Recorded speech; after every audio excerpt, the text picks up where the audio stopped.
Oke, selamat datang kembali di channel saya. Untuk para pencari receh yang duitnya sedikit pengen banyak, yang duitnya banyak invest jadi sedikit. Reality.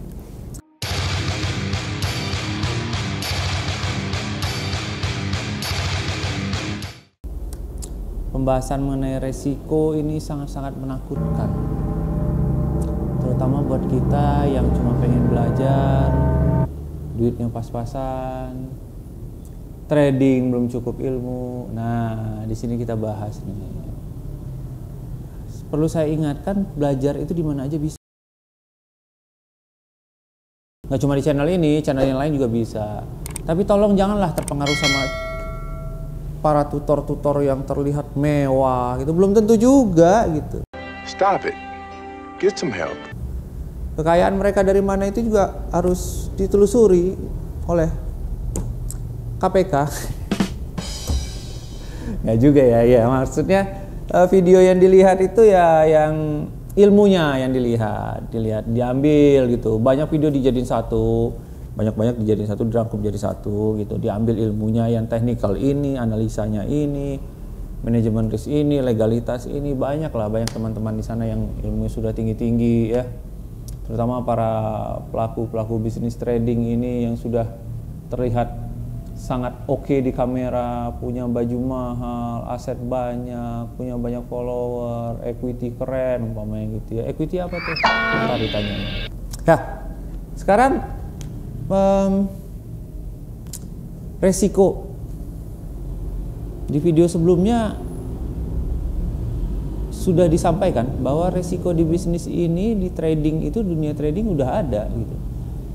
Jadi bukannya suatu hal yang baru, enggak, sama kayak bisnis biasa lah trading ini. Kayak Anda bikin rumah makan kayak gitu, bikin warung, bikin toko gitu, sama aja. Kita butuh modal taruh di situ. Cuma bedanya kalau di trading ini resiko bisa diminimalisir, bisa dibatasi. Nah, dengan cara seperti apa? Ya di video ini. Saat ini kita bahas tentang manajemen risk. Resiko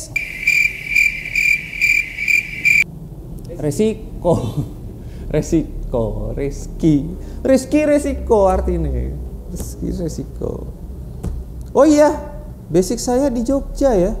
Kalau ada yang bertanya ini saya ada di mana? Ada di Jogja ya. Jogja istimewa. Tidak dijual. Jogja tetap itu ya, prokes ya. Ini kita nggak ada video pakai masker ini. Harusnya ada kita pakai masker ya. Kan udah jaga jarak. Udah jaga jarak ya. Jauh nih kan, 2 meter lebih kan. 2 meter. Jadi jangan khawatir buat yang nonton, ini prokes tetap diterapkan. Tadi saya udah cuci tangan, cuci kaki, mandi besar, udah segala macam, udah pakai sabun, apalah segala macam itu. Pakai masker juga tadi sebelum masuk sini. Jadi maskernya dicopot di luar. Nah, balik lagi ke tema kita kali ini, yaitu manajemen risk. Ini manajemen risk ini dimanapun Anda belajar pasti disampaikan lah. Jadi saya cuma ngingetin aja. Manajemen risk itu bagaimana caranya mengelola posisi. Kalau Anda trading itu ambil posisi itu salah gitu. Salah terus nyebabin kerugian gitu. Nah, duitnya jadi berkurang. Nah, di sini dibutuhin manajemen risk gitu. Jadi manajemen risk itu bukan gimana caranya supaya tidak rugi, enggak. Tapi bagaimana caranya menghandle kerugian. Posisi yang sudah ada, salah posisi, tidak sesuai analisa, jadinya mengakibatkan kerugian. Nah, ini manajemen risk fungsinya di sini. Yang pertama itu biasa yang kita lakukan adalah cut loss. Cut loss. Bahasa Inggris, harus pakai bahasa Inggris. Saya diajarin pakai bahasa Inggris. Kalau pakai bahasa Arab, saya ngomong bahasa Arab. Pakai jubah nanti saya. Cut loss artinya menutup posisi dalam keadaan rugi. Nah, dalam keadaan rugi. Kenapa harus ditutup? Indikasinya supaya kerugiannya tidak lebih besar. Umpamanya Anda ngambil posisi, kemudian salah, ternyata pasar berbalik arah gitu. Anda jadi minus, umpamanya minus $100 gitu. Anda minus $100 ya, menurut saya kalau itu memang sudah terlalu banyak, ya sudah, cut saja, close saja posisinya gitu. Nggak usah panjang lebar, nggak usah ditungguin terlalu over PD dengan data yang ada, enggak. Ini kunci dari trading itu adalah disiplin. Bukan pengharapan yang banyak, ini tetap akan naik kok lama-lama kacau. Nah itu yang bikin orang jadi menyimpulkan bahwa trading ini menakutkan. Duit berapapun akan hilang kalau Anda nggak batasin kerugian. Nah kerugian yang seperti apa? Kerugian yang paling kecil. Umpamanya tadi $100, ya udah tutup aja. Nah ketika Anda tutup $100-nya, indikasinya supaya nggak rugi $300 gitu. Gimana kalau ternyata harganya balik, Pak? Gimana kalau ternyata yang saya tutup tadi harusnya ditahan bisa jadi untung? Ya siapa yang tahu? Gitu. Bisnis apapun juga akan menggunakan kalimat siapa yang tahu. Bikin rumah makan juga siapa yang tahu dia bakal sukses. Siapa yang tahu dia bakal rugi? Nggak ada yang tahu. Tapi bagaimana caranya menghandle itu? Prepare terhadap hal yang paling jelek. Nah, dengan menutup posisi di kerugian yang dibatasin, di yang paling minimal, itu membuat kita menjadi lebih aman.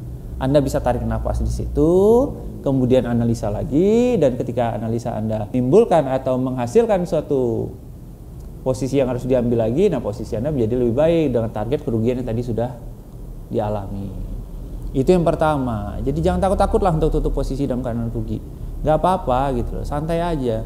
Kalau ada teman yang bilang, oh tahan saja, nanti tinggal injek aja dananya, ya udahlah marketing, cek lah kayak gitulah. Rugi berapapun duitnya bakal hilang gitu. Jangan percaya yang kayak gitu. Yang penting batasin kerugian. Kalaupun Anda ditakdirkan untuk rugi, berarti Anda nggak cocok di bisnis ini gitu. Ya minimal lama lah prosesnya. Nggak ada posisi, ambil posisi itu dia merugi gitu. Dibiarkan ada orang balapan nih tadi. Anda ambil posisi salah, didiemin gitu loh, di hold aja, ditungguin aja bos gitu loh. Enggak, itu bukan manajemen risk itu. Ditungguin itu nggak ngapa-ngapain gitu. Manajemen risk itu ya lakukan sesuatu terhadap risiko gitu. Cut loss, itu yang pertama. Tutup posisi dalam keadaan rugi. Minimal, paling minimal. Jangan udah banyak. Yang kedua, ada namanya switching. Switching itu berganti posisi. Nah, yang tadinya lo di bawah jadi di atas tuh. Yang tadinya lo udah bukan posisi itu. Apaan lu batas-batasin gua video gua 3 menit? Si lama ini, kita bikin 20 jam nih ini video tanpa henti ini. Switching itu artinya berganti posisi. Yang tadinya Anda posisi buy, ternyata marketnya turun. Nah, langkah pertama lakukan yang tadi, cut loss tuh. Di cut loss posisi yang rugi tadi. Karena marketnya turun, yang tadi awalnya Anda mengira akan naik, Anda harus mengikuti tren marketnya. Jadi Anda sell di situ, yang tadinya buy berganti menjadi sell. Itu artinya switching. Yang buy-nya minus, Anda ganti sell mengikuti arah market dengan target keuntungan menutupi kerugian yang buy tadi. Wajib disiplin. Ingat, cut pertama itu di posisi minimal, loss minimal, kemudian ganti arah, ambil posisi sesuai dengan kondisi market, tren marketnya. Yang ketiga adalah locking. Nah, ini locking nih, banyak orang nggak suka locking. Saya juga nggak suka locking lah. Locking, you know, I don't like locking lah. Locking itu artinya mengunci. Locking apa locking? Locking itu, kunci locking. Looking tuh. Looking for something. Locking itu artinya mengunci. Apa yang dikunci? Sekali lagi, kerugian. Kalau udah untung ngapain dikunci? Diambil lah. Ya. Kalau ini yang kita bahas adalah kerugian. Kalau posisi Anda buy, marketnya turun, Anda bingung antara ini yakin terus turun atau bakal naik lagi gitu ya. Anda locking tuh. Caranya ambil posisi yang berlawanan dengan posisi pertama. Tujuannya apa? Mengunci kerugian. Jadi kerugiannya di situ-situ aja tuh kerugiannya gitu. Jadi kalau udah rugi 100, ya udah 100 saja. Karena kalau dia harganya ke bawah, maka kunciannya tetap di situ. Dia naik, segitu. Jadi kerugiannya tetap di situ, itu namanya kekuncian. Indikasinya supaya membuat Anda bisa menganalisa, mempunyai waktu lebih banyak tentang analisa. Anda bisa melihat market, melihat data lebih dalam lagi. Apakah posisi pertama yang benar atau posisi kedua yang benar.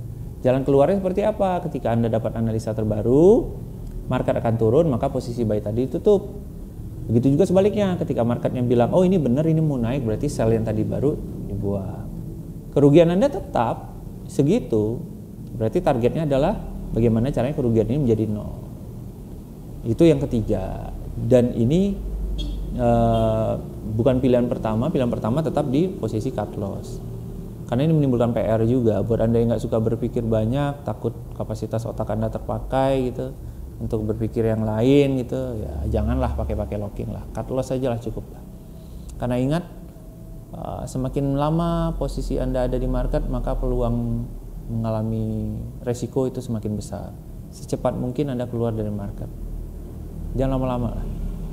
10 menit, 5 menit, kalau udah dapat $100 ya bagus lah. $50 main, $50 berapa tuh? 700.000 kan? Ada pasnya bro. Manusiawi ini kayak gini nih, saya juga sih. Gitu ya. Tapi nggak apa-apa lah ya, nggak ada puasnya. Boleh lah, boleh kayak gitu. Tapi ingat itu tadi, disiplin itu nomor 1. Membuat Anda jadi benar itu disiplin. Seperti Anda bangun pagi jam 5 ya karena Anda masuk jam 7 ya disiplin. Kalau Anda nggak disiplin bisa jadi bangunnya jam 9 dan telat. Analoginya seperti itu. Yang keempat, average, rata-rata. Nah ini buat para pemain-pemain besar nih bagus nih. Kayak teman saya yang ada di Bali nih bagus nih. Ya posisi buy, kemudian dia rugi tapi dia yakin harga bakal naik lagi, dia buy lagi tuh di bawah tuh. Kemudian dia turun lagi, dia buy lagi tuh di bawah tuh. Boleh, karena dia yakin naik. Ingat, yakin naik itu bukan sekedar yakin, bukan sekedar harapan, tapi ada analisa di situ. Nah, ketika dia betul-betul naik, maka panen tuh 3 posisi. Nah, ini hanya disarankan buat Anda yang punya modal besar. Besarnya seperti apa? Ya kalau Anda main di 1 lot ya minimal 100 juta, kayak gitu. Kalau Anda main di 0,1 ya minimal 5 juta. Anda main di 0,01 ya minimal 1 juta gitu. Semakin besar dana semakin nyaman. Dananya sedikit juga bisa kaya. Nah, gimana caranya? Next video kita bahas itu. Itu dulu, sudah masuk waktu asar dan waktunya kita berpisah karena kita harus menjalankan sholat. Ada pertanyaan dari Anda semua? Nggak ada? Oke. Apa?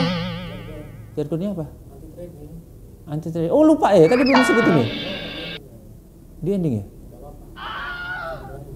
Anti trading ya. Sampai ketemu di lain kesempatan dengan channel kita, channel anti trading. Anti trading yang gimana? Anti trading yang mengakibatkan kerugian. Ya. Cek next video. Bye bye.